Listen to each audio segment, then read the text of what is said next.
অবাক হলেও সত্য, এই পৃথিবীতে যারা মানসিকভাবে নির্যাতিত হয় প্রত্যেকেই তার সবচেয়ে কাছের এবং আপন মানুষের দ্বারাই নির্যাতনের শিকার হয়। জানি শুনতে খারাপ লাগে, তারপরও এটাই বাস্তব। আসসালামু আলাইকুম আমার প্রিয় ভাই বোনেরা, আপনারা সবাই কেমন আছেন? আশা করি অনেক অনেক ভালো আছেন। আপনাদের দোয়া ভালোবাসা আলহামদুলিল্লাহ আমি অনেক ভালো আছি। সবাইকে ওয়েলকাম জানাচ্ছি আমার নতুন একটা ব্লগ ভিডিওতে। আজকের ভিডিওটা শুরু করলাম সকালের নাস্তা দিয়ে। আজকে সকালের নাস্তায় ছিল চা, বিস্কিট আর কলা।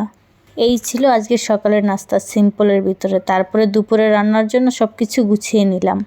আজকে দুপুরে বেশি কিছু রান্না করব না। আজকে দুপুরে শুধু একটা তরকারি রান্না করব, শুধু ডিম তরকারি রান্না করব আর একটা ভর্তা বানিয়ে নেব। কারণ এই কয়েকদিন ধরে অনেক বেশি বাড়ি খাবার খাওয়া হচ্ছে, তাই আজকে একটু সিম্পল রান্নার আয়োজন করলাম। তাই প্রথমে আমি 4টা ডিম নিয়ে নিলাম। এই ডিমগুলো হচ্ছে আমার নিজের পালা মুরগির ডিম, মানে দেশি মুরগির ডিম। তাই আমি আজকে ডিমগুলো অন্যরকম করে রান্না করব। আমি আজকে ডিমগুলো সিদ্ধ করে রান্না করব না, ভেজেও রান্না করব না। আমি আজকে ডিমগুলো পোস্ট করে রান্না করব, যেন ভিতরের কুসুমটা একটু নরম নরম থাকে। আর এভাবে রান্না করলে খুবই খেতে মজা হয়। আপনারা কি কখনো এভাবে রান্না করেছেন? কমেন্ট করে জানাবেন।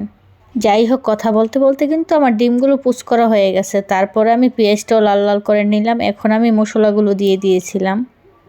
তারপরে আমি একটু পানি দিয়ে দেব, পানি দিয়ে একটু কষিয়ে নেব মশলাটা।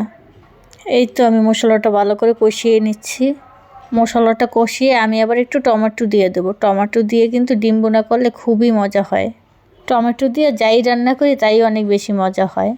এখন হচ্ছে টমেটোর সিজন, এখন সব কিছুতেই টমেটো দিয়ে খাওয়া যাবে, যেমন মুরগির মাংস, মাছে, ডিমে, ভর্তায়, সব কিছুতেই টমেটো যাবে এখন। টমেটোর সালাদ তো আরও বেশি মজার। টমেটো চাটনিও আমার খুবই পছন্দের, আর টক টমেটো দিয়ে চাটনি করলে আরও বেশি মজা। খেতে টকটক জাল জাল অনেক বেশি ভালো লাগে। এই তো আমি টমেটোটা দিয়ে টমেটোটা কষিয়ে নিয়েছি। কষিয়ে নিয়ে একবারে নরম করে নিয়েছি, গলিয়ে নিয়েছি। এখন আমি জলের পানি দিয়ে দিলাম। জলের পানি দিয়ে আমি ডিমগুলো দিয়ে দেবো উপর দিয়ে। এই তো আমি সবকটা ডিম দিয়ে দিচ্ছি। এই তো আমার ডিম দেওয়া হয়ে গেল। এখন আমি 5 মিনিটের মতো জাল করে নেব। আমি কিন্তু ডিম তরকারিতে বেশি একটা ঝোল রাখবো না, মাখা মাখা ঝোল রাখবো। এই তো ঝোলটাও শুকিয়ে আসলো। এখন আমি উপর দিয়ে ধনিয়া পাতা দিয়ে দেব। ধনিয়া পাতা দেওয়া হলেই আমার তরকারিটা হয়ে যাবে। এই তো আমি ধনিয়া পাতা দিয়ে দিচ্ছি। আর এই শীতের ভিতরে তো ধনিয়া পাতা ছাড়া কোনো তরকারি ভাবাই যায় না। ধনিয়া পাতা দিলে তরকারির স্বাদ কিন্তু দ্বিগুণ হয়ে যায়। আমি আবার সব তরকারিতেই ধনিয়া পাতা দেই। তারপরে আমার দুপুরে রান্নাবান্না শেষ, আমি দুপুরে খাবারটা খেয়ে নিচ্ছি। প্রথমে আমি একটু ভর্তা দিয়ে খেয়ে নিচ্ছি। আমি আজকে ভর্তাটা বানিয়েছিলাম সব রকমের সবজি দিয়ে, সাথে দিয়েছিলাম মাছ। এই ভর্তাটাও খেতে অনেক বেশি মজা হয়। এই ভর্তাটা আমি কিভাবে বানাই আমার পেজে ভিডিও দেওয়া আছে, আপনারা মনে হয় আগে দেখেছেন। এই তো আমার ভর্তাটা খাওয়া শেষ, পরে আমি ডিমটা নিয়ে নিলাম। ডিম তরকারিটাও খেতে অসাধারণ হয়েছে, এক কথা লোভনীয়। যাই হোক, খেতে খেতে আমি আপনাদের কাছ থেকে বিদায় নিয়ে নেব। আল্লাহ হাফেজ, আসসালামু আলাইকুম।